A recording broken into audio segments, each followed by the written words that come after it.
You're locked onto the MotoAmerica AMA FIM North American Road Race Championship, our 10th anniversary. This round is MotoAmerica Superbikes at Barber. It's our second round for 2024 from Birmingham, Alabama. Barber Motorsports Park is ready to be raced up by Supersport in our second race of the weekend. Riders are definitely ready to go, and so are we. Hello, everyone, and welcome to the broadcast booth. I'm Greg White, standing alongside two-time national champ Jason Pridmore. Now, Jason, Matthew Skultz, who's second in points right now behind P.J. Jacobsen, showed us something yesterday, but he's got to put the whole thing together, doesn't he? Yeah, absolutely. I think for Matthew, it's just going to be a matter of getting a better start and getting himself up in the front sooner, because you can't keep coming from 6th and 7th back to try to make that happen. If you missed it yesterday, here's what happened. Yeah, and you can see Matthew's buried back there in 6th or 7th, but it was Maxi Girardo, Greg, who just did an incredible job getting himself to the front. You see Ty Scott went by him early. He turned it back up underneath him, and then it was the number 15 of our points leader, P.J. Jacobsen, putting himself into second. As you see, Matthew Skultz started to make his way through. Blake Davis there, and then it was this one mistake that we saw from Girardo that allowed P.J. Jacobsen through, and then Matthew Skultz ran these guys down. They got into some back markers, Craig, and it really helped Matthew get there. He did a surprise attack on P.J. Jacobsen with about a lap and a quarter to go, and he was able to just pull away and eke out his first win for himself and this team this year. What a move it was for Skultz, and of course he does it here at Barber Motorsports Park. And JP, he is magic. It's Matthew Magic at Barber Motorsports Park. He's increased his podium percentage to 74% with his third win here. Pretty incredible by Matthew Skultz, and we will definitely keep an eye on him. But now we have the opportunity to get down where the sun is shining onto the grid with the third member of our broadcast team, Hannah Lopa. Greg, the sun is shining, and it is hot out here. I'm on with our pole sitter, Maxi Girardo, and team owner Alex Arango. Max had such an incredible performance yesterday. He led the majority of that race. Maxi, what is it going to take for you to take it all the way and get that first career victory in the Supersport class? ¿Qué tienes que hacer para ganarte la primera carrera? Bueno, tratar de hacer una buena largada, tratar de tener un ritmo fuerte de las primeras vueltas, a ver si nos podemos escapar un poco adelante y bueno, después tratar de mantener el ritmo al final, que fue un poquito lo que nos faltó ayer. Get a good start, keep a good rhythm, and just see how they can end and be up front. Best of luck out there. Moving on down the grid, I want to talk to Tyler Scott. We saw him during that race pointing at his motorcycle a couple times to his crew. Ty, what were you experiencing out there, and has it improved for today's race? Yeah, we had some problems in race one with the bike cutting out and some shifter problems and a quick shift, no auto blip, so I had to use it all manual, old school. But managed the fourth yesterday, and the bike's all fixed. The team worked really hard late last night, and I'm excited for today's race. I think it's going to be a good one, and there's going to be good battles. If he's got all of those things to worry about and still managed a fourth, imagine how much better he could potentially do today, guys. Certainly, and think about it. I think we should lobby and say old school is now called Pridmore School, right? Yeah. Because you used to do that before there was quick shifters and auto blip. But Barber Motorsports Park, it's a tricky one. 2.38 miles, up and down 17 corners. It's got plenty of elevation, and it has plenty of places to pass. But if you're on that last lap, turns 13 or 14, 15, 16, you got to watch out for attacks in turn number 17. But let's take a look at our Insta360 track lap. Jason Pridmore, take us through this awesome onboard footage. Yeah, this is really good. This is going to be from Blake Davis's viewpoint here, up over into turn number 1. You're going to let the bike run out. Be pretty tight entry into turn 2. And then once you go through here, there's a little crown in the middle of it. Then you're accelerating as hard as you can on these 600s, Greg. And then you're going to go up over this fast rise here. This is going to be wide open on these bikes here. And then the next place we're going to go is the back straightaway, 8 through turn 12, 13. This is all a very tricky and important section, especially if your bike doesn't quite have the right setup. You see he's going to get down the inside of somebody there, and he's going to go through this big long right. You spend a lot of time on the right-hand side of the tire. You brake and do a downshift in this right. Then the track flips back to the left, all on camber, and then it comes onto this front straightaway here at Barber. What a great track. A great track. It was repaved 2019, and it is absolutely a billiard table. Well, how about this guy, the Italian Roberto Tamburini, starting 11th. Yesterday, he had his best 6th place finish. Can he do even better on the MV Augusta? We'll be back in a moment. And coverage here at Barber Motorsports Park will continue here on MotoAmerica Live Plus. As you see, the grid is the place to be for this Supersport race number 2 this weekend, Roger. Yeah, and just it's interesting to hear everybody talking about the heat. They haven't talked about that all weekend, so it's going to be interesting to see how that might change for these riders moving forward.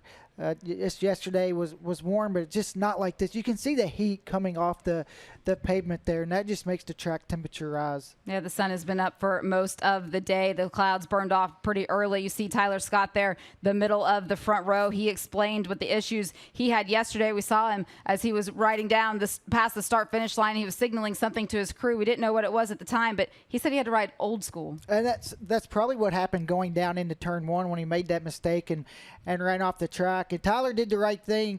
He did the best that he could. He ended up getting some points, even though there was, the bike wasn't perfect. He's still able to get out there and try to get a good result and brought home a top 5.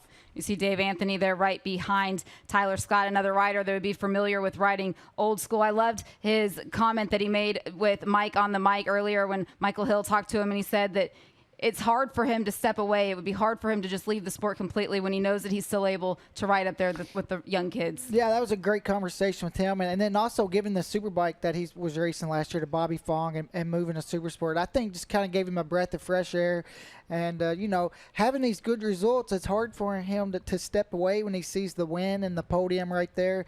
So hopefully Dave can get a good start. Yesterday's race didn't go as well as he would have liked yesterday, so hopefully he can put a good one together today. All right, before coverage continues, let's take a quick look at the points as they stand right now. This is after 3 rounds of competition. PJ Jacobson still leading with 70, but Matthew Skoltz getting that win yesterday, able to close the gap down to just 16 points, and Corey Alexander is right there in 3rd, knocking on the door. This can change so fast. It can change fast, especially here at Barber today with 25 points up for grabs for a win. You see Max Girardo, Jake Lewis, Blake Davis all there down to 6. So they need to start making some points. They don't want to get too far behind as the season goes on. Points are awarded all the way down to 15th place. So even if a rider has an issue, being able to get it back up and staying out there and get, even if it's just 1 point by the end of the season, that can make all the difference. Yeah, a couple years ago we had 2 titles come down to a tie. And just think what you would have did for that 1 point. So it's definitely important, no matter what's going on with your bike, to get out there and try to get the top 15 if possible, or if the red flag comes out, they can maybe fix your bike. So it's huge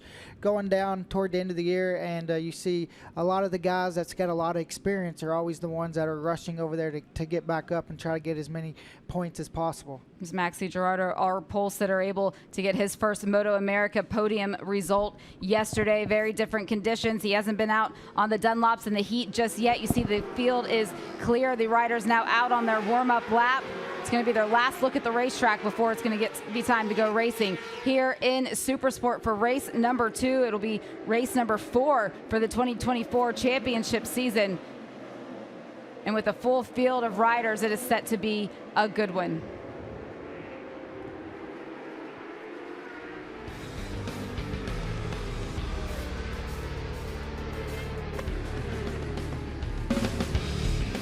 MotoAmerica Supersport coverage is brought to you by Dunlop, the official tire of the MotoAmerica Championship Series. Fans enjoying the heat here at Barber Motorsports Park. That's why they're grabbing some shade in anticipation of the race start. Race number 2 for Supersport. And that gives us an opportunity to take a look at how they qualified. Jason Pridmore, we know that Maxi Girardo is on pole at a 125.742. And then Ty Scott and Matthew Skoltz on the first row. Then we have Jacobson, David Anthony, and Stefano Mesa. It's crazy how packed this grid is with talent. Great. Blake Davis, Teague Hobbs, Jake Lewis. Then we have Kayla back in 10th, Tamburini, and Corey Alexander. Then we have Collins, Bickneys, Nassani, Vandenberg, Max Van Der, Alfonso Linares, and CJ LaRoche. Mag, Soltis, and Bruno Silva, with Hunter Dunham on another MV Augusta, Enriquez, and Owen Williams outside of row 8. Then we have DeLeon, Vandal, Yelton, Greg Silva again, with Lucas this time, and Horney. And then Rivera Silva, another Fernando Silva there, Seathaler, Davis, Ullman, and Ferguson are going to round out this grid. 36 people qualify here, Greg. Sometimes we take more because the tracks are a little bit bigger, like Road America. Here we took 36 riders. So there were other riders, Greg, that qualified on time, but they didn't quite make that top 36 cutoff. Yeah, 12 riders had their hearts broken that didn't make the grid, and that's how competitive this next generation Supersport category is. 18 laps scheduled in this one, JP. Yeah, and I think that, you know, all eyes for me are going to be on the number 11 on that front row. We've got PJ in row 2. Ty Scott itching for a win and getting his campaign really started. But for Matthew Schultz, that number 11 bike's got to get off the grid in those top 3 or 4 early to make it not so hard on himself. Ruts are up, time to go.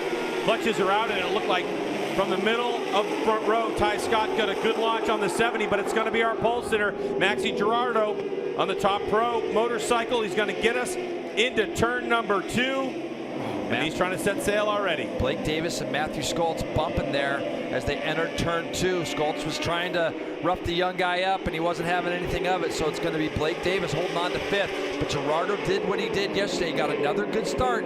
This time he finds himself up front early. And how about Dave Anthony? Dave Anthony running 4th right now. He's been getting better and quicker every weekend on that GSXR 750. So for David Anthony right now, we have some riders down, Greg, in turn 5. But all eyes at the front right now. David Anthony on the Wrench Motorcycles GSXR 750. So for the top 4 right now, we have 3 GSXR 750s as Ty Scott on that Vision Wheel M4 X-Star Suzuki. And then, of course, right there is the 15 of Ray Hall Ducati Moto with Expel Ducati Panigale V2 of PJ Jacobson, your championship points leader. Yeah, PJ's right where he needs to be early on. And, you know, like you see, Matthew did get through on Davis somewhere through that turn 5 area. So he's got himself into 5th. Let's see if he tries to move up. He's going to try to go up underneath Dave Anthony right now as he makes that pass, and he moves Dave Anthony out of the way a little bit. Will Blake Davis be able to take advantage of that? No. So Dave Anthony does a nice job of holding on to 5th there on that Wrench Motorcycles GSXR 750. See the 25 tucked in, but Maxi Girardo, again, this is a breakout weekend for him, Greg, leading both Supersport races and actually edging away just so slightly here after lap 1. And talking to the team this morning about Maxi Girardo and what he was experiencing yesterday, yeah, it was a little mistake, Jay, that you talked about in the highlights, but also they discovered that the shock mount, where the shock mounts to the motorcycle, the bolt started to come a little bit loose. And so that really worked his rear tire as Blake Davis goes wide, but Matthew Schultz goes underneath PJ Jacobson.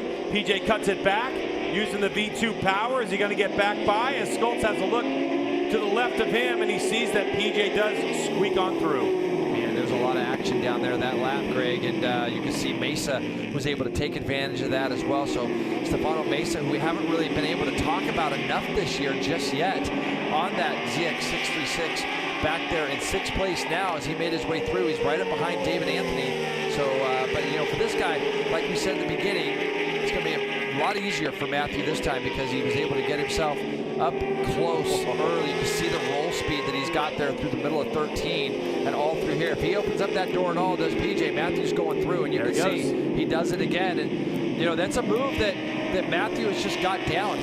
That bike itself turns so well, and he's able to just make that commitment very soon. So Schultz works his way into 3rd, at least on the front straightaway, as Girardo goes through, your leader with Ty Scott close to him, and then a slight gap back to Matthew Schultz on the Strack Racing Yamaha R6. Fastest lap of the race so far by Ty Scott at a 1:26.939. And of course, that was this lap that just happened.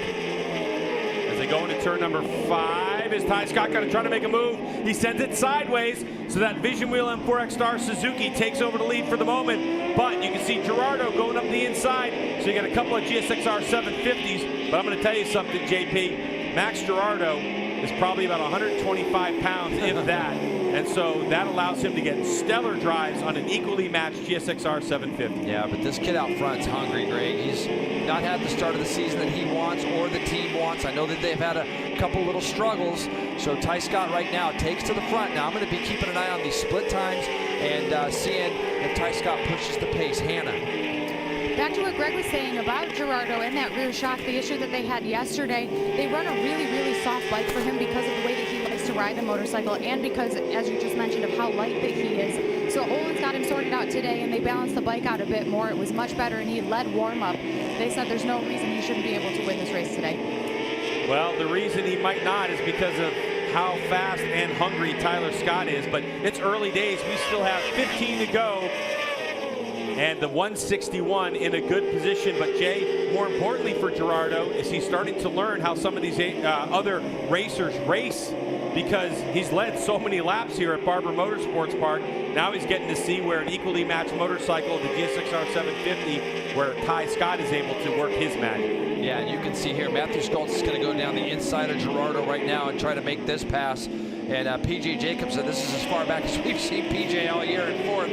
So he's got getting a dose of the dicing that's going on in front of him. As you see, Gerardo is able to pull out back past Schultz and go past him down that straightaway. That's just giving Ty Scott that little bit extra advantage that he needs. So expect to see Matthew do his pass in that turn 15, 16, 17 area again this lap. He'll carry a lot of corner speed, Greg, down through that turns 12 and 13.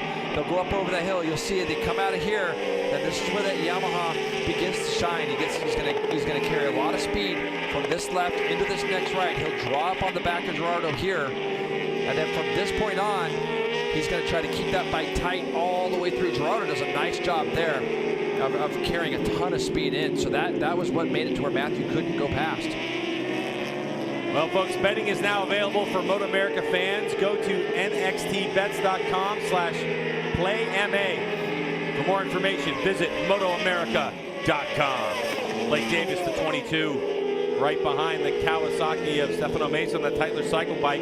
They're battling it out as these top group starting to eke away Corey Alexander. Yeah, Corey's doing a good job here. He struggled yesterday. They've been working on some things on the front end of that bike as well on that Ducati of his. So nice to see him being able to close the gap. As you see, Mesa now goes back up underneath Blake Davis down into turn 5, and that's going to be able. We're looking for the leader right now, Greg. Where's Ty Scott? I don't see him up in front of us right now.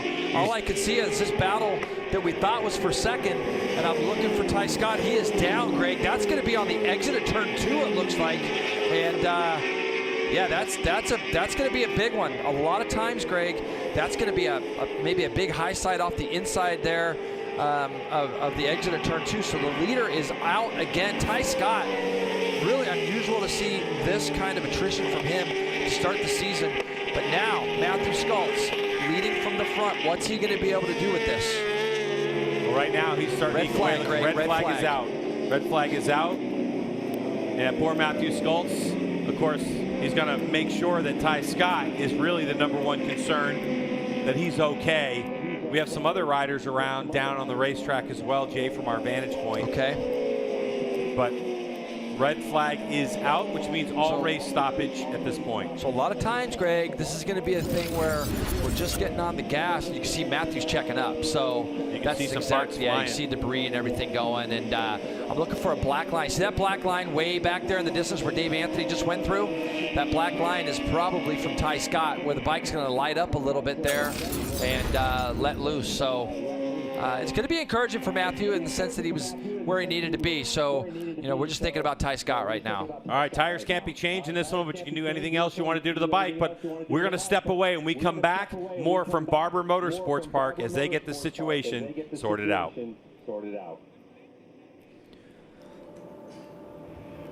We will continue the coverage here on MotoAmerica Live Plus as the red flag is now out in race number 2 of Supersport here at Barber Motorsports Park. You see Matthew Schultz there as he's taking off his gloves and his helmet to talk to his crew chief that you see right behind him. That is Ed Sullivan. And Roger, we were watching the pictures, and as Matthew went through turn number 2, you could see the bodywork from Ty Scott start to fly in front of him. We now see Ty Scott up and okay, but that is a high-speed section of the racetrack. You know, you can tell by the corner if it was a hard crash or not, and looking at and knowing turn 2 and where he crashed, you know, that was a really big one. I'm just glad to see Tyler up and walking away. You know, all the riders are, when you're coming through turn 2, the track kind of goes down a little bit before it starts to go up, and when the rear end starts to slide through there, it's hard. Sometimes it steps out too far and you don't save it. There's only one way off, and you know, when it high sides you, this is what ends up. And unfortunately for Tyler, he he was pushing hard. He was trying to make a break. He had a half a second lead. He's had some pace this week, and you know, we've been talking a lot about track conditions being a little bit greasy. Things like that can happen. Yeah, an unfortunate crash there for Tyler Scott, but as you said, he was pushing on. He had, as you said, about a half a second lead. A little bit of a look down here of concern from the Vision Wheel M4 Star Suzuki team, but of course they've still got other riders still in this race. They're now talking, I can just see where I'm standing here with Teague Hobbs, who was not having the best of starts to that race. He was just outside of the top 10, but he back down here talking to the team, and they are working on the bike. Dave Anthony is down here as well. Maxi Girardo was having a good race, as he did yesterday, and I can just see, if I just walk a little bit further down, he is just talking to one of his team of a little bit of fuel going in. As you said, no tyre changes allowed in this red flag. He's got the helmet off down here and is looking quite relaxed. And if I just keep walking a bit further, I can see Roberto Tamburini is down here, and always very quiet, unassuming Italian. And again, we saw a great race from him yesterday, didn't we, fighting for the top 6. Well, again, not the best of starts for the MV Agusta rider, probably caused a little bit by being buried back in the grid. But he is going to improve with each and every time. Kevin Horney is down here as well. I can see AJ just working on that Triumph. So too Blake Davis. I wonder, I know we don't have a camera with me, but maybe we can get a quick word with Kevin Horney. It's his first full season in the championship, and he's improving all the time, knocking on the door of scoring his first ever MotoAmerica points. Kevin, never nice to see a red flag, but again, you're making progress step by step. How was that race going for you? You know, the race started off really good, and then just had a racing situation happen, went off in the grass a little bit myself, lost a few positions, but started chipping away, and then sadly the red flag came out. I hope everyone's good. Just looking forward to getting back out there and making some more improvements. Thanks, Kevin. I'll keep walking down, actually, Jamie, just because there is quite a lot going on. There's a lot of work going on at the MV Agusta team, not with the bike of Roberto Tamburini. He's sat down, actually, just under the canopy, drinking some water, but on the bike of Hunter Dunham, he's now just sat down there as well. Looks like his mum is just talking to him as well. And I tell you what, I know I keep saying it's hot, but it's the sweat on the brow of these guys, pretty intense. Just keep walking along. There's Hayden Bickneys. He's actually still got the helmet on. He's one of the only riders with the helmet on. Dustin Dominguez with the laptop just plugged in down here as well. And Matthew Skoltz is down here as well. He's just getting ready, I think, to put the helmet back on, possibly. Hannah Loper down here, maybe going to talk to him as well. And what we are seeing, Roger, maybe you can comment a little bit on this. There's a lot of leaf, I'll call them leaf blowers, but there are huge sort of devices which are just blowing cold air straight into the radiators. And pretty much every single motorcycle that I've passed have this going on. I think we might get a camera shot of this in a second. But what exactly is that for, Roger? Well, you're talking about the obvious. Yeah, you're talking about the heat all day, and it's just coming in, and the bikes are coming in, and they're going to be really hot. And when they get those leaf blowers out, when they come in, it lets some air get through the radiator, and it cools the bike. And that's the big thing. They want the bikes to cool down during this red flag. And if there's not a breeze out there, they'll use the leaf blower. A lot of work happening down on pit lane with some of the teams who maybe weren't happy with the setup that they had. They had 4 laps there under green flag racing conditions in the heat of the day. It's the first time all weekend, Roger, that we have seen these conditions. And under a red flag, the clock stops, and right now it's still showing that there's 14 laps to go. This one hasn't been shortened just yet, but that is something that race control will certainly take a look at. But in terms of changes that you can make, what would you be looking for? Well, I think it just depends on how my race was going. If I was feeling really good on the bike, and I wouldn't make any changes. But with the track temperatures being up, if I was really struggling with something, I would try to take this opportunity to improve it. But you know, I wouldn't want to do too much, because if you do really go the wrong direction, you know, you're stuck with it throughout the race. But if I was struggling with grip or the track being greasy right now, I would try to make a little bit of an adjustment to get better. Let's go back down to Michael Hill. Yeah, just something else to bear in mind. We haven't touched on it yet. We have got still this red flag situation if you are just joining us on MotoAmerica Live Plus in the Supersport session.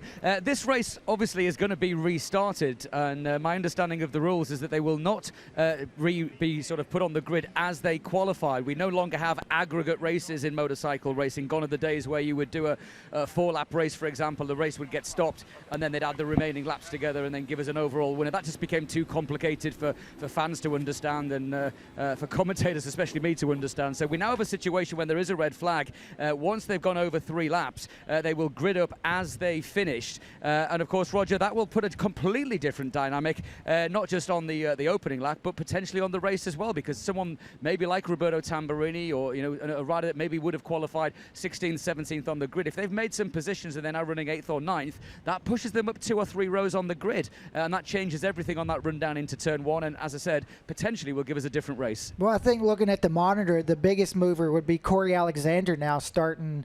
He was on the 3rd or 4th row. Now he's going to be starting. He started 12th. Now he's going to start 6th. So he's going to be moving up 2 rows. So that's huge for him. And I thought we've talked a lot about Matt in his start, struggling with those a little bit. Now he's going to be on the front row, so he should get an even better start. Yeah, and he's still going to be alongside of Maxi Gerardo, who was the pole sitter. Matthew had gotten around him, but they're going to go back to the way that they finished the last completed lap. So Matthew Skoltz is going to line up as second. And right now, Race Control has made the decision to shave 3 laps off of the remainder of the second part of the Supersport race. So it will now be an 11-lap battle. And that just takes some laps off, so that, a lot of riders who might take a few laps and maybe not be as aggressive early on in the race kind of change their strategy a little bit, because there's a lot less laps there toward the end. And Stefano Mesa also able to move himself up. So there's a lot of guys that are, who we expect to be at the front that didn't qualify very well this weekend. And with the track temperatures up, they're finding their way to the front.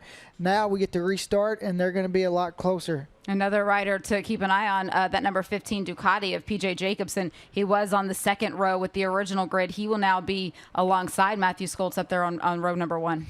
And for him, I think for Matt and Max has been able to get some really good starts. So for them, they've had a chance to be around each other for a couple laps and kind of know where the other riders are stronger and where they might be stronger. So a lot of guys move different grid spots. One thing that can be tricky is if your grid spot was on the outside for the first start, and now you're on the inside, you're going to have a different view going down into turn 1 that you're going to have to adjust to.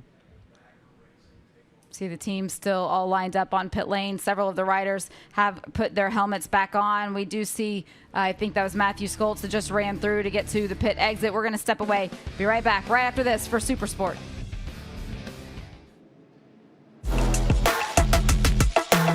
Introducing the new Suzuki GSX 8S. Sleek and stylish, the 8S is putting the streets on notice.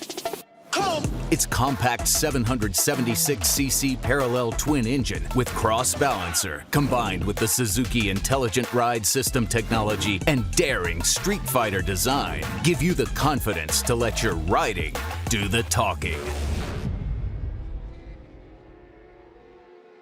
Now, the same technology that can help racers survive crashes like these can protect everyday riders like you.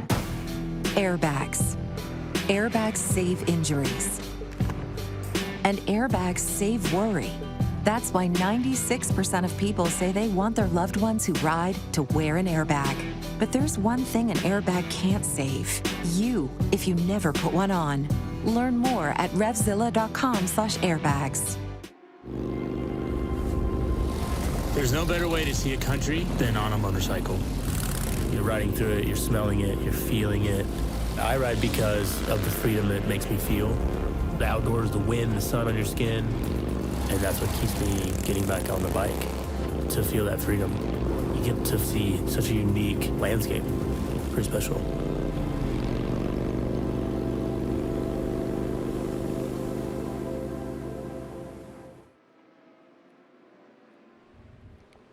We're back at Barber Motorsports Park for Supersport. This will be race 2, part 2. The riders are now out on their sighting lap. I was watching out the window to see if everyone left pit lane, Roger, and I believe that everybody who came back in has now gone back out to find their grid position. Yeah, and this start's going to be a little bit different. The very first start, they sat on the grid for a while. The umbrellas came out. Now it's going to be a quick start procedure. So they'll come around. One of their mechanics will be in their grid spot. They'll get to kind of see where they're at. And then, make all the mechanics or whoever you have come out and wait in your grid spot. We'll come off the grid, and then they'll get one warm-up lap, and then we'll go racing. And this is important. We talked about the heat. We saw the blowers that were out there on most of the bikes, and this being the quit start procedure, they don't have to sit there in the sun and get even hotter. And that's the thing, when you're sitting out there, your body temperature really gets hot for a rider because you're getting no air through your leathers. So they're going to try to move them pretty quick. Some riders you'll see also that might be struggling with the bikes running a little bit hot on this warm-up lap. They might take it pretty slow with those last couple corners, so when they come around, they're not one of the first ones back, sitting on the grid and their bike temperature rising. Even with that dark visor on Matthew Skolt's helmet there, you can see that he is focused and determined on trying to get a better start here in race 2, part 2. That was one of the things that he talked about after winning the race yesterday. He's getting frustrated because it's go time. He wants to get this warm-up lap started. Yeah, and just for him, struggle with his starts, and the first one today was a little bit better, but got swallowed up a little bit in that first corner, so he's going to have another opportunity, and we've mentioned him being on the front row. That's going to be huge for him to be able to move up a little bit and then try not to be around so many people to get swallowed up in that first turn. Just try and get back into a rhythm. That was one thing that Maxi Girardo said out on the grid, was that he just wanted to get a good start. He was able to do that in the first part of this race, but then he also wanted to be able to get into a good rhythm. We saw at Road Atlanta, he wasn't able to stay there through the closing stages of the race. He got his first podium finish here in MotoAmerica just yesterday, so getting back into a rhythm here for 11 laps is going to be crucial. It's going to be crucial, and I think given what he did yesterday, gave him a lot of confidence for today.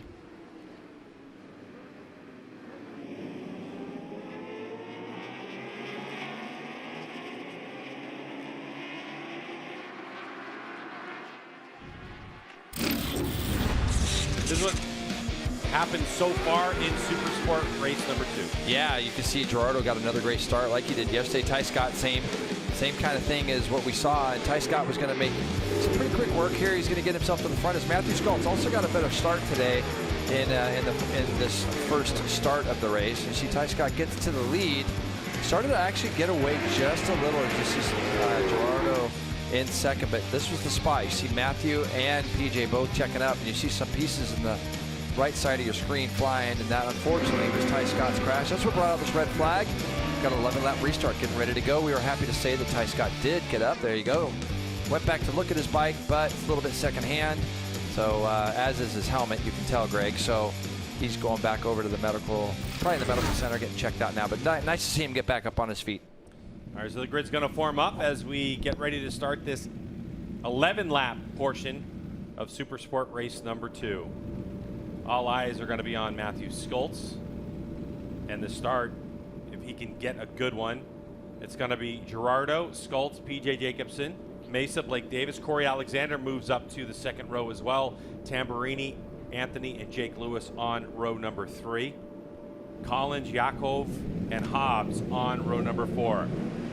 11 laps to go for Supersport race number 2. Here we go. Looks like the front row all got a decent launch, yeah, but did. PJ Jacobsen on the 15. He slots himself into second, so a much better go at it for Matthew Skolt's as he's starting to figure it out. But it's the 161 Maxi Girardo from Uruguay who leads. Don't be surprised to see some quick work being made here. If Matthew can get up over the top of this hill behind PJ better protect it, because Matthew will have a go as PJ is going to have a go and look down the inside, and that's a great move from the 15. PJ Jacobsen spent the majority of that last race rolling around in 4th place. He doesn't want any part of that anymore. So the 15, our points leader, gets himself out front. Girardo's closing up on him here as they head down into turn 6. Not close enough. So PJ Jacobsen's going to lead him down through here. Also looking back, Corey Alexander from the second row gets a great start. So you see that orange bike there? He gets himself up into 4th with Mesa, Davis, David Anthony there, and Tamburini I can see also, Greg. Looks like you're about your top 7 or 8 riders at the moment. 23 of Corey Alexander on the Ray Hall Moto with Roller Die informing Panigale V2. Having a good Supersport season so far, and Matthew Skolt's with the pass into second place as he sees his championship rival PJ Jacobsen on that Ray Hall Ducati Moto with Expel starting to drift off a couple of bike lengths. The Strack Racing Yamaha R6 getting after it. And how about the 22? Blake Davis, N2 Racing Bobblehead Moto Yamaha R6. Yeah, he made a great pass on Mesa there from that right to left. So Blake Davis is now up behind Corey Alexander. Corey, you know, will selfly admit that this has not been a place that he has gone well. So that team's been working hard to get him comfortable on that Ducati around this track. So, but PJ Jacobsen right now doing what he needs to do. Put himself out front, get away from any of the riffraff that can come up from behind. He's going to have to deal with Matthew Skoltz as Blake Davis tries to go down the inside of Corey Alexander and makes that work. So Blake Davis makes that pass. Corey tries to turn it back up underneath him, but it's not going to have quite the legs to get off that turn as Mason now looks to go down the inside of Corey Alexander, but he's not going to make that. So Blake Davis on another R6 trying to make his way forward as well on that 22. Blake Davis, one of Yamaha's young stars, supporting him for this season, and they're expecting a lot out of the 22, but the 15 having his way. Yeah, I'm curious to see if PJ's learned and runs it tight all the way through this turn 16, 17, 18, 15, 16, 17 rather area of the racetrack. He knows Matthew's good here, so PJ's got to keep this Ducati down really, really tight, and he's done a little bit better job, and it is not going to matter as once again Matthew Skoltz shows the nimble ability of that back R6, underneath. but PJ just turns it right back underneath him. Really good move there coming onto that straightaway. When we saw it before the red flag is we have a rider down, PJ Jacobsen, when Matthew Skoltz passed him, it was an entire bike length, and he lifted quite a bit. That time by, he lifted, let it back down, lifted again, let it back down, and then was aggressive. But Skoltz trying to go up the inside again. Whoa, we almost ran out of real estate. You can see Skoltz shaking his head because PJ slammed the door on him. Yeah, there's still quite a few laps left. Matthew has a look over his shoulder to see if there's any real big pressure coming up from behind. There is not. At this moment, he's still got a bit of a few bike lengths over Gerardo, who's now going to be fending off the challenges of Blake Davis and Corey Alexander back there. So everybody's got their hands full so far. I see that MV Agusta back there too, Greg. That MV Agusta, Roberto Tamburini just behind Mesa back in 7th spot. So now I bet, you know, now Matthew has shown his cards a little bit in this big, long right-hand corner. It's not going to be as easy for him to make that pass.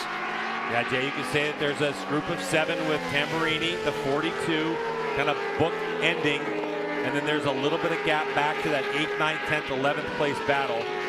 But these two are trying to sort it out amongst themselves as they keep eking away from Maxi Gerardo on our 11-lap shortened race. There you go, PJ. PJ's tight. wise to it now, isn't he? So Matthew's going to have to try to square him up, and that's what he's trying to do right now, Greg. So that's going to be what happens when you run tight line all the way up there. It makes you a little susceptible. PJ's going to get a good drive back up alongside Matthew as they go down to turn 1. Matt's going to let go of the brake lever and just go down the outside. So Skoltz has so much confidence. And Greg, you got to think back.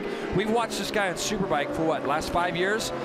He gets on this R6, it's got to feel like a toy. He's a big statured guy, very tall. He probably feels like he can just manhandle this bike, and that's exactly what you saw there as they went down into turn 1. Yeah, and just coming up over the hill, you could see Skoltz using his body position, Hannah. He's doing a great job manipulating his R6, putting it where he wants to. He is, and he's definitely got some leverage with his height compared to PJ Jacobsen. I talked to the team, and his crew chief, Ed Sullivan, said that Matt's riding the bike incredibly well, but they needed to get that bike accelerating more quickly. They made improvement on speed and handling in warm-up, and he knew that the start of this race would be key. He had to start twice today and pulled it off both times. So the win yesterday was great validation that they're heading in the right direction with setup. And how about this, Hannah? We got another R6 that's moved himself up into 3rd. Blake Davis and Corey Alexander on this lap. And both got by. Corey's got a big crash for Corey on the exit of the back straight right-hander. He slides off to the inside of the track. Wow, that's going to be a very big crash there. That's going to be another big high side off the inside of the bike, Greg. That's why that bike and everything careened over to the right. Corey's walking, bit ginger, but he's up and walking, thankfully, there. So now you see that little bit of a spread between 3rd place and 4th place.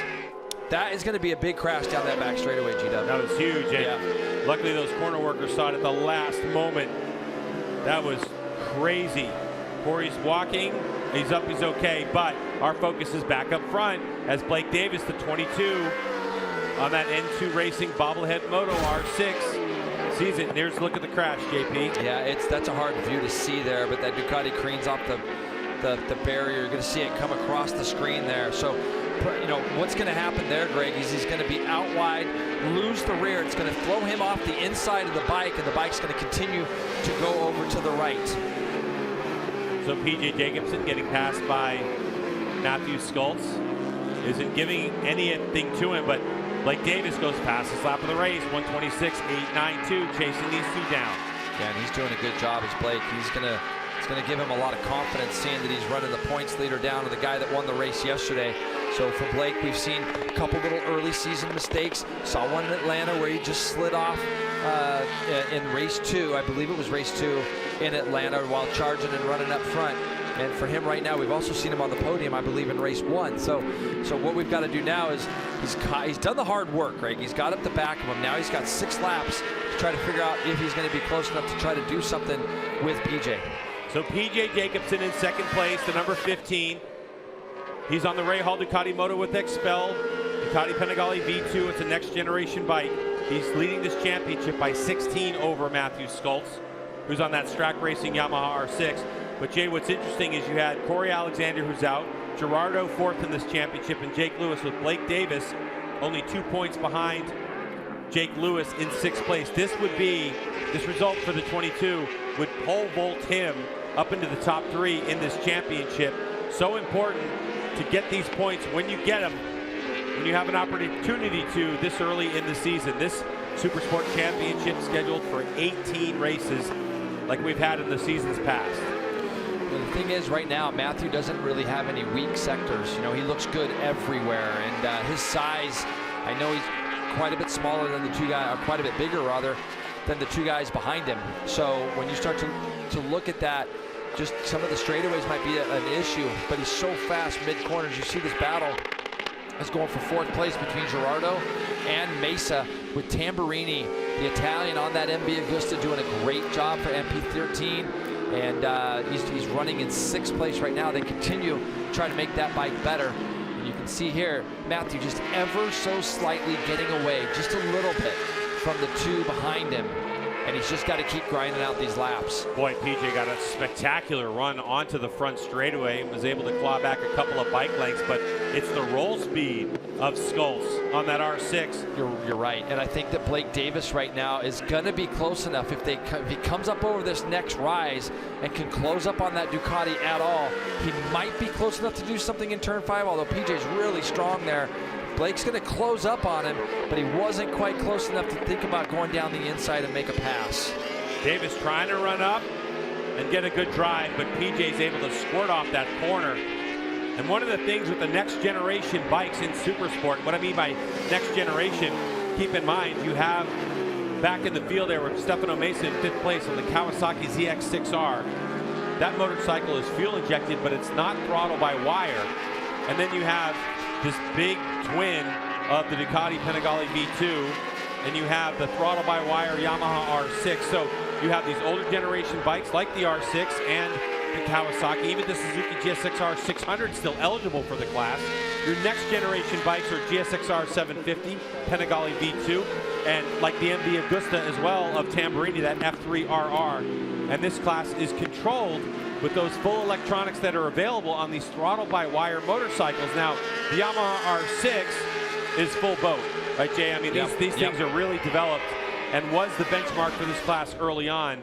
But either way, you're looking at a battle of new generation and old generation motorcycles. There's a look at that Kawasaki, the number 37 of Mesa on the Tytler Cycles. And then right behind him is Tamburini. That's 42. That's on the Equity MV Agusta by MP13 Racing.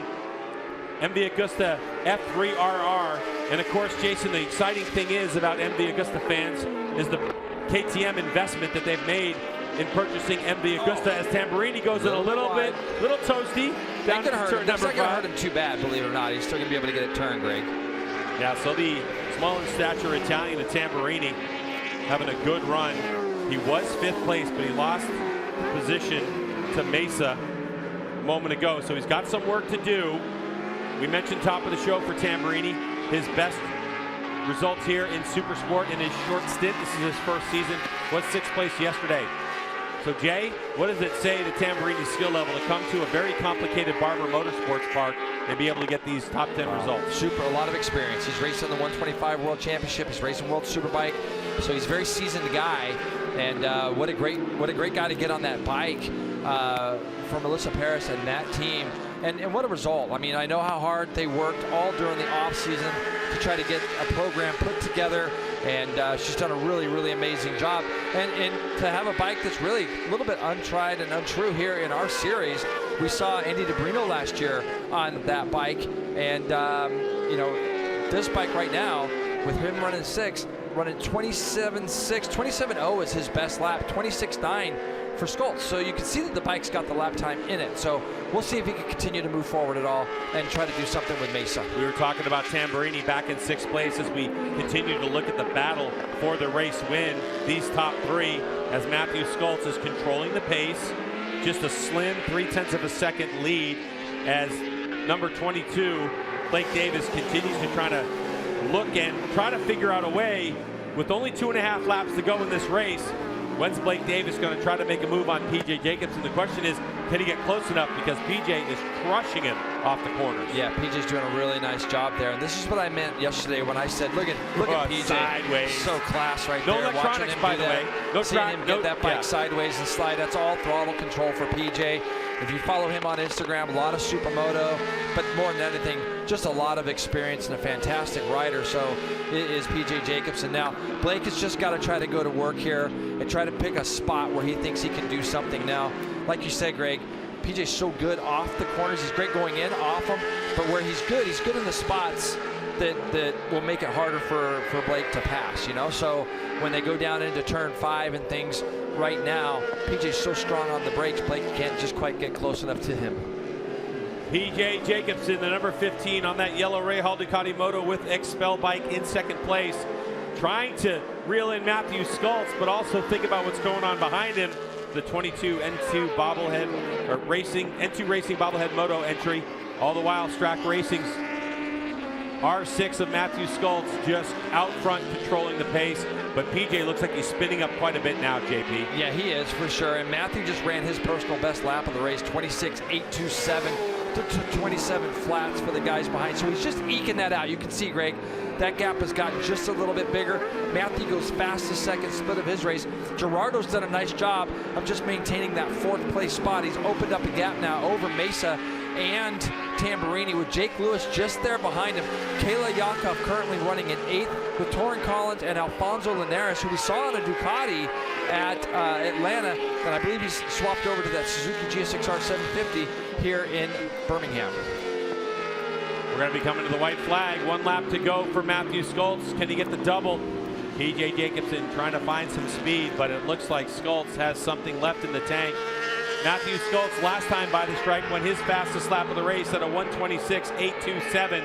This time he comes by, he goes 1:26.679. Fastest lap of the race, period, for Matthew Schultz on lap number 10 of 11 on the restart. So the final lap of the race underway, and the battle back in the field continues to rage on. So Matthew Schultz putting the hammer down when he needs to. He's not giving PJ Jacobson any opportunity, and you can see the gap has grown. Yeah, it's grown, and PJ went in there tight thinking that, you know, he's trying to make sure he keeps Blake Davis behind him. PJ doing everything he can to just keep grabbing these points. Be another 20 points in the bank for the 15 if he can hold on here to 2nd place. So, and he knows that he's got a guy up in front of him that's awful hungry and is going to be another very big championship contender is Matthew Schultz. But Matthew has pulled the pin, as you would say, G-Dub, 26.679 with a lap to go and on tires that, you know, had already been run. Red flag, come in, go back out. Already been heat cycled, so they've got this bike working really well. Obviously, Ed Sullivan doing a tremendous job in helping Matthew get comfortable. Here's the battle for 2nd, Greg. I think PJ is going to go through here tight. Blake's going to have to he's going to have to try to set him up to go underneath him in the left-hander out of here. So we'll see what happens. Not close enough. Nope, Blake Davis in 3rd place, but here he comes onto the front straightaway. He loves this place, and he's able to get the double. It's Matthew Schultz from Strack Racing with the win. PJ Jacobson will hold on to 2nd place. Blake Davis in 3rd. Gerardo coming across in 4th place. And Tamburini gets by Stefano Mesa for his best finish so far, a 5th place finish. And Jay, more importantly, only 7 seconds behind the leader for Tamburini. Boy, get used to hearing that guy's name. He's ahead of Mesa Lewis, Kayla Yakov in 8th, Torrin Collins in 9th. Linares in 10th place. Teague Hobbs in 11. Jared Nassani, Carl Sotis, and CJ LaRoche with Max Van grabbing your last point in this one. But how about this guy? Yeah, he was disappointed when the red flag came out, but he got a good start from the front row, and he was able to set the pace and do what he wanted to. But Jay, we're going to look back and say 26.679. Wow. 2 to go. With 2 to go. 2 to go. And that's a guy with Superbike experience. And he, Greg, the thing is it would have been really easy for Matthew to mope around and be bummed. He had no ride. This bike comes together. It's available for him, and the team puts a winning package underneath him. And he goes and wins here. He came from behind in both races in Atlanta, didn't he? Almost won races there. So Matthew has shown that so far in this southeast swing of our series in Atlanta and Barber, he's going to be a force to be reckoned with. PJ Jacobsen should roll out of here, still holding on to the championship points lead, but make no mistake, last lap for PJ Jacobsen, he was pushing hard. He went the fastest lap of his race at a 1:26.863. But at the end of the day, it's that guy right there with a margin of victory of 0.9 of a second. And now it's to the fans who showed up in the heat, the wheelies, the waves, as Matthew Skoltz and the rest of this field are going to make their way back to our pit lane. And the top three, Skoltz, Jacobsen, and Blake Davis, are going to make their way to the podium. 2 Yamahas and a Ducati. You think Matthew Skoltz is happy? We'll find out more when we return.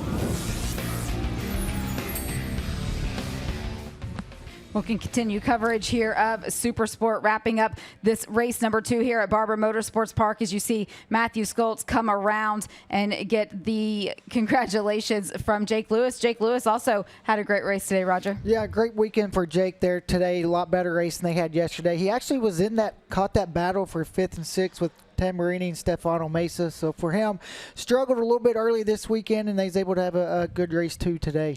Well, Matthew may have been frustrated when that red flag came out there with 2 laps to go. Matthew was able to put up the best time of the race, a 1:26.679. Compare that to the race lap record here at Barber Motorsports Park in Supersport, and he was less than 0.03 of a second off of that. And after he told us yesterday that there's not at the full potential of that Yamaha, it's pretty impressive. It's really impressive, and also being the last 2 laps and a heat cycle in those tires. And that's just credit to Matt and also Dunlop. He has a lot of friends in the paddock. It's going to be a long ride over to the podium, but we'll hear from him in just a moment. MotoAmerica Supersport coverage is brought to you by Dunlop, the official tire of the MotoAmerica Championship Series. Well, Jason Pridmore, I don't think this battle between Skoltz and Jacobsen and Blake Davis and Gerardo is going to end anytime soon. But for this round, it's Matthew Skoltz who gets another win and another podium. We'll have to consult with our high-crack staff of statisticians that we have here. He might have moved up to 76%, 77% of the time. Our boy Big Russ wins. is going to be working in the truck for us right now. I can hardly wait to get to Road America. We're going to get 6, 7, 8, 9 bikes. We're going to get to see an MV and a Cowie and all these bikes when we get up to stretch our legs at Road America. Matthew Skoltz wins by 0.9 of a second over PJ Jacobsen, Blake Davis. His third, obviously, Gerardo, Tamburina, Mesa, Lewis. Kayla ends up finishing 8th, but Torrin Collins, good to see Torrin finish 9th. In top 10, Linares runs out the top 10. So a good race across the board, and I'm sure that the MV Augusta F3R, which, by the way, has won plenty of races in World Supersport, as we are a very identical spec to that series, so you know the bike is competitive, and so I am looking forward to seeing that bike wide open June 1st, 2nd, and you can see the difference there in stature from PJ Jacobsen to Matthew Skoltz. But you know, it's funny, they're having a conversation, and I was going to mention this earlier, especially coming out of the bottom of the hill, those corners like the end of turn 2 up the hill.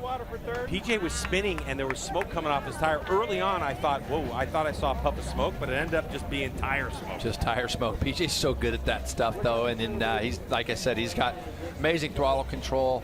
And when you get to watching him last year on Superbike, for me was a lot of fun, especially on those Fridays that I spend out there watching. And but he's just putting together a great season. Obviously, the Rahal guys put a really good bike underneath him. So, yeah, you see that Hannah is in place, and she'll talk to Matthew right now. Matthew Skoltz does the double here at Barber. You already have a good history of running really well at this place, and this weekend was just the cherry on top for that. How did that restart really affect the way the rest of the race played out for you? I wasn't sure. We kind of did qualifying one on a used tire that we had heat cycled, so I kind of knew how the bike would feel out there, but it definitely dropped more than I thought. But I was actually pretty happy to see in the last 2 or 3 laps I managed to get mid to high 26s, which was surprising when the bike was actually moving around so much out there. Well done to PJ, put up a hell of a fight. Well done to Blake Davies next to me. I told the team before coming here, Barber's one of the stronger tracks for me, so we need to do something there, and I think that we definitely showed that we're one of the main championship contenders now. Thank you, guys. Looking ahead to the rest of the season, I mean, being on this new team, you really weren't sure what to expect. Have you reevaluated your expectations just based on these first 2 rounds and especially your success this weekend? Well, I mean, obviously I feel being one of the top superbike riders that I would have to come down to Supersport and be one of the main contenders for the title. So after the first race of the season, we were a little bit further back. I was definitely worried, but I think now we are feeling confident getting the bike dialed in. I'm starting to figure out how to ride these 600 better, and I think that we're only going to get better from here. So looking forward to the rest of the season. Thank you, guys. Matthew Skoltz, today's race winner, guys. Yeah, and by the way, that percentage goes to 75% of the time he comes here. He's on. I know that. Russ is cracking the numbers. Is that what happened? I did. Oh, you're doing it. 20. Okay. Yeah, let's get right back down to Anna. Starting off the season incredibly strong, a double podium again this weekend. How crucial was it in the points race? Yeah, it is. Like, you need to be on the podium every weekend, trying your hardest for wins, to be consistent in the championship. So that's, I mean, I've never won a championship, but that's how championships are usually done, consistency. But yeah, I can't thank my team enough. We tried a new front tire in the race, and I feel like I had some benefits and also had some negative stuff for us. But Schultz rode absolutely great. He made some small mistakes. He'd come back to me. I'd be faster than him in a section. He'd be faster than me. So it was kind of hard to play back and forth, but I tried to block him a couple times and slow up the rhythm, but yeah, he just had a better pace this race, and Blake rode awesome the whole entire time. Like, I didn't know when he was coming past me. So thanks to my whole Rahal Ducati Moto team, XPEL, Arai, Alpine Stars, all the sponsors that support us. It's been great. Consistency is key for PJ Jacobsen. Yeah, without question. I think you take what you can get on the times when you can't. Check out and win these races. Is it just incredible that PJ's never won a championship? I mean, he's shocked, so seasoned. He's done so many things, but it's always little things that kind of mess that up for him. So he's on his way. Hannah. Yesterday when I spoke to Blake Davis, he told me he wanted to latch onto that front group early on, and he thought he had a podium in him. Couldn't quite pull it off. Today, you got the job done. What made the difference? I got a better start. Even before the restart, I moved up a few positions where yesterday I moved backwards. So that helped out a lot. I hope Tyler's okay with the red flag and everything, but that started me on 5th position on grid, and I was feeling really comfortable. I made a few spots up, and I thought I had something for PJ there at the end, but ended up just having to stay in 3rd. But I would like to thank Into Racing, Bobblehead Moto, Evan Brothers, Chris Smith, KYT, Dainese, Bobblehead Moto, Yamaha, just everyone that's helped me out. Second podium of the season for Blake Davis, guys. What a great job by Blake. Second podium, but we're really interested in those championship standings, Jason, because I think the order is going to be jumbled up just a little bit, especially with, yeah, let's take a look. So 11 points now, the difference between PJ Jacobsen and Matthew Skoltz. Gerardo drifting back, and Blake Davis now within the clutches of Gerardo. So this championship is going to come down to the wire. It looks like it's a 2-horse race, but make no mistake, Blake Davis is going to really make a huge We push. got a long season. Long season ahead still. Corey Alexander there in 5th. Or 6th place. Jake Lewis doing a great job in 5th. Corey 6th. That's a big hit for Corey on the points today with that accident. Tamburini, Stefano Mesa, and Linares there rounding out your top 9. Podium celebrations getting ready to get underway at Barber Motorsports Park. The good news for us, we're back at the beginning of June at MotoAmerica, and we get to do it all over again on a vastly different racetrack. It's going to be high horsepower, long straightaways, and we're going to be really interested and keen to see what Matthew Skoltz is going to be able to do on his Yamaha. Well, that was outstanding racing. Great job by all these racers. We certainly hope you enjoyed it under hot and sunny skies here in Birmingham, Alabama.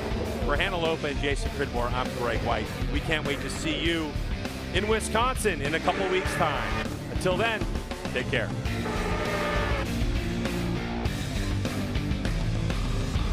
Thank you, guys. Thank you so much.